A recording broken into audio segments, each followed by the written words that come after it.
Ken, go ahead. You have a question.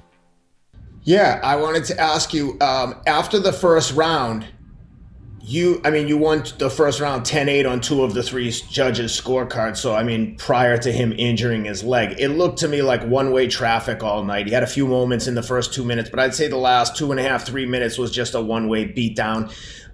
Could you feel him withering in there? And I'm assuming you were excited for round two based on how round one went. I slipped the cross. We threw crosses at the same time. I slipped his, and I kind of threw a looping cross that touched him good. And there's now I know, I saw the same eyes that I saw in Abu Dhabi when I hurt him on the feet. He makes a certain expression, and his reaction is a certain way when he's hurt. And now I've seen it twice, but those eyes, it's hard to explain, but I know. And I saw exactly what I saw in Abu Dhabi when I had him hurt.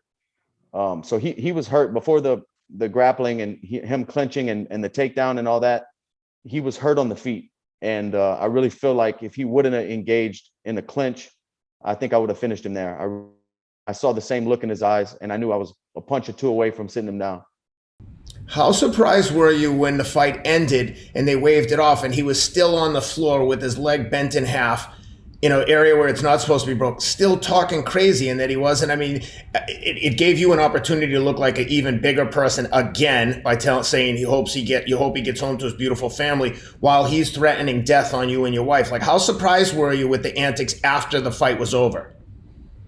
Yeah, that was a little surprising, but this guy will go as far, there's no boundaries to this man's talking and hype and stuff that he would do. I was surprised that with the broken leg, he was sitting there still talking, but the things he said, I wasn't surprised because he was talking crazy all week. Fighting is kind of, when you're in the moment, in the eye of the storm, it's kind of crazy. So I didn't know his leg broke because we both were punching at the same time. He went down, then I started punching him. I didn't know his leg was broke till the bell rang, and I started walking away, and he was sitting on his butt, kind of holding his leg, and I saw that that his ankle and the leg was kind of hanging. There was no resistance. There was no bone there. It was just like a flap of skin there. That's when I realized, he broke his leg. As I'm walking to my corner, my cornerman runs in and we make eye contact, and I say, he broke his leg. This is over. But I didn't know in the moment that it was broken. Dustin, in the last, not this fight, but the second fight, when you knocked him out, there was one moment where he got a little too close. He gave up his reach. You kind of drew him in. He got a little too close, gave up that reach, gave up what he does best, which is really counterpunching, to be quite frank. And you counted him. You counted the counterpuncher. I was like, bravo, because when I see that kind of stuff, that science, the sweet science, it's not an accident. He landed no, he didn't just land. He landed because of this, because of technique, because of thinking, because being calm in an uncalm environment, that he was able to set out. He didn't just land. So I thought it was magnificent. So anyway, you land the counter left hand and you hurt him. And to your point, and to what I understand as great fighters, is he tried not to show it, but you knew it. You knew it. He couldn't hide it because you felt it. You knew you're a puncher. So when you landed it, you were like, no, he's hurt. And what did you do? You finished him. You went after him and you didn't stop. That was the fight. It was a relentless rainstorm of punches, and you didn't let up. This time, the same thing happened. There was a moment you caught him that left hand again, and he got hurt. This time he did something different. To his credit, he did something different. In my business, I call it clinching. He fell. Your business, it's called going to the first phase of a takedown. To going in for whether it's called the takedown or the shoot, whatever. But for me, it was the old-fashioned clinch. He got hurt, and he didn't want to. He wanted to stop your offense, and the best way to stop it was to make sure what happened the last time didn't happen again, because it would have happened again. He fell in, and he clinched. And then from that clinch, it took kind of a natural progression that happens in your sport. It went to where you wound up going to the mat, and then you wound up suddenly in a situation where he had a chance for a guillotine. And and he went for that guillotine. I see a little more than just somebody just seeing punches throw. So what I saw was all of that, and then he falls into this situation. He didn't mean it to be that, but it fell into his lap. Literally in his lap. You in his lap. And you unbelievable. You stood on your head. Oh my goodness. You made me think about Lomachenko when he walks on his head. Unbelievable. You got on your head. You made your moves. You got out of it. But up to that point, all of a sudden, it's like he had no choice. I don't think he wanted to get into that because I think there was a fear that he couldn't complete it. He would be up, what creek, Crappy Creek. He'd be in a problem because it would take so much energy. And if he couldn't finish it, he was finished. And I just felt like he felt that. Like he didn't really want to be in there, but he had no choice. He goes for it. And then once it didn't work, it was like, oh, shoot, I'm done. Did you feel that? Yeah, he definitely didn't want to be in that position, but he knew at that same time he wasn't being punched at the moment. He was protected. Maybe it's not a good position, but it's a better position than he was in. Yes. And as a fighter, we know those little battles that happen inside the fight. There's small battles that happen in the big battle. Yes. And that's what that was. That was him protecting himself. Maybe, okay, I might be on my back for a little bit this round, but I'm not going to get finished on my feet. He was hurt and he was protecting himself. That's what I really think happened there. Yeah, exactly what I was. And I think I'll take it a little further. I think because he fell into it, he got hurt. He went for the clinch, whatever you want to call it. He went for the clinch. He protected himself. He survived.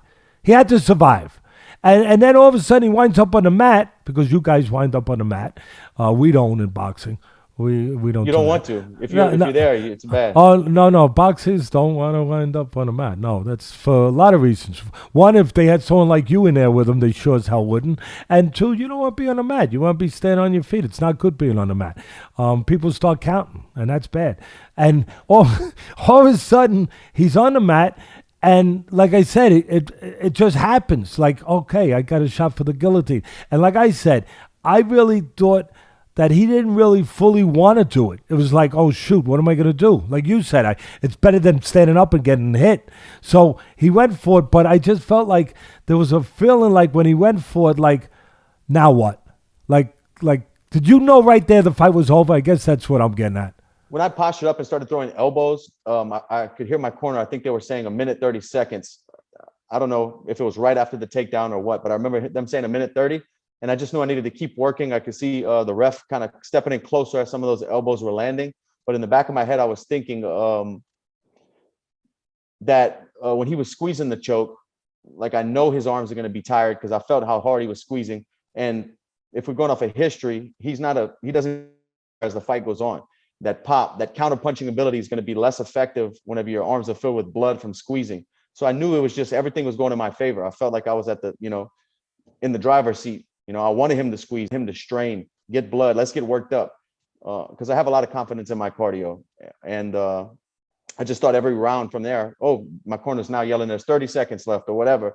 Okay, let's get to this next round because there's going to be less chance of him landing a good counter shot, less chance of him exploding like he would before because I'm going to get stronger every round. And I know he's going to start fading. He can't keep up this pace of that.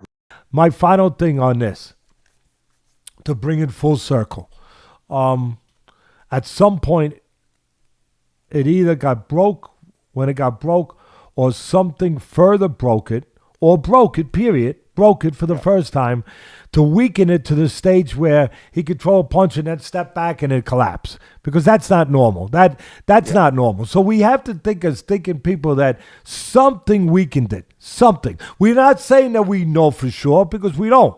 We're speculating, but we're speculating with our brains, with experience and with what makes sense. So people all want to know when would or could have been, and again, it's all guessing, but sometimes it's educated guessing. What could have been that moment? There was that moment that you checked his kick and you pointed. And you pointed as though you knew, as though you were saying to me, I could only tell you, and then you're going to answer it. But to me, it was like you were saying, you just hurt your leg. Yeah, I like technically the checks. I didn't get to full proper check on his leg, any of the kicks he threw, because he was quick. But I did get time to turn my knee outward to where it was bone on bone, the big part of my knee on his foot or on his shin.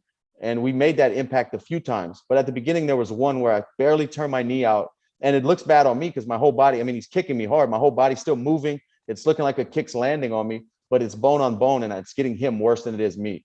And there was one at the beginning he threw that might have been the ankle or the foot that hit, and I just knew that it hurt him. I've been kicked enough, and I've kicked people enough years and enough times that I know. You just know. Same thing. You know when a good punch lands, no matter what poker face the guy has, you know you got him. That hurt you. Yes. Same thing with body shots. You land a good body shot, guy acts tough, but you know that elbow's a little bit tighter to the body when you square back up. Exactly. And there was a kick at the beginning that I just felt it, and I knew it hurt him. So that's why I pointed. So it could have been that. It could have been one of the other ones, but he was kicking my knee every time he kicked. Did you hear something? Did you hear, whatever way I want to say it? No, I didn't hear anything. Okay. No. Okay. But your judgment, your experience, as you just said very beautifully, told you that there's a good chance something just got hurt. Yeah. Wow. I just knew it wasn't good for him. I mean, like I said, I've done so many reps of receiving and giving kicks to the legs that I know when it lands bad, when it's a bad one. And I felt like at the beginning there, he felt it more than I did.